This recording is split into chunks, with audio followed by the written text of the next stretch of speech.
Hello বন্ধুরা, আমি অনু update with অনু চ্যানেলে তোমাদের স্বাগত। আমি চলে এসেছি কথা সিরিয়ালের আপডেট নিয়ে। কথা সিরিয়ালে দেখা যাচ্ছে এভি আর কথা গণেশ ঠাকুরের জন্য ভোগ বানাবে। এভি বানাবে পান পাতার লাড্ডু, কথা বানাবে ভাপা মোদক। দুজনের এক সময়ে ভোগ বানানো হয়ে গেছে, তাই এই প্রতিযোগিতায় দুজনেই জিতেছে। এরপর কথা শুনে এভি গণেশ ঠাকুরকে গিয়ে পান পাতার লাড্ডু অর্পণ করে। এরপর সেখানকার গ্রামবাসীরা বলে, যেহেতু শহরের মানুষেরা এসে এবারে গণেশ পুজো করলো, তাহলে কি একটু গান নাচ হবে না? এরপর ঠাকুরের গান হতে থাকে, আরতি হয়। ঠিক সেই সময় সেখানে প্রান্তিক আর ম্যান্ডি ছদ্মবেশে চলে আসে। প্রান্তিক ছদ্মবেশে বলতে থাকে যে, জুনি, তুমি এই প্রফেসরটার সাথে একটু মজা করে নাও, এরপর যে তোমাকে মজা দেখাবো।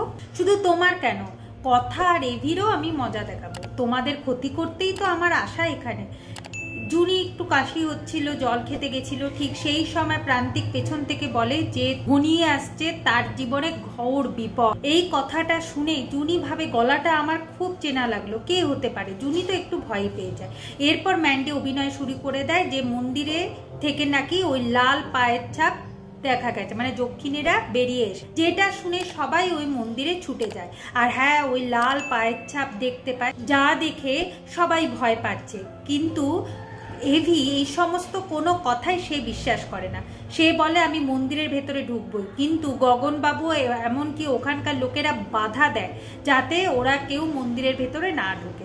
আগামী পর্বে দেখা যাচ্ছে যে এভি মন্দিরের দরজা খুলে দিয়েছে, ঠিক করেছে যে সবাই মিলে মন্দিরে ঢুকবে। কথা বারণ করছে, কিন্তু কথার কোনো কথাই এভি শুনতে চাইছে না।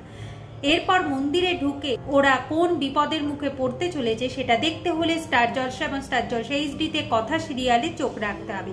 আমার এই ভিডিওটা দেখবার জন্য আর আপডেট উইথ অনু চ্যানেলের পাশে থাকবার জন্য অসংখ্য ধন্যবাদ।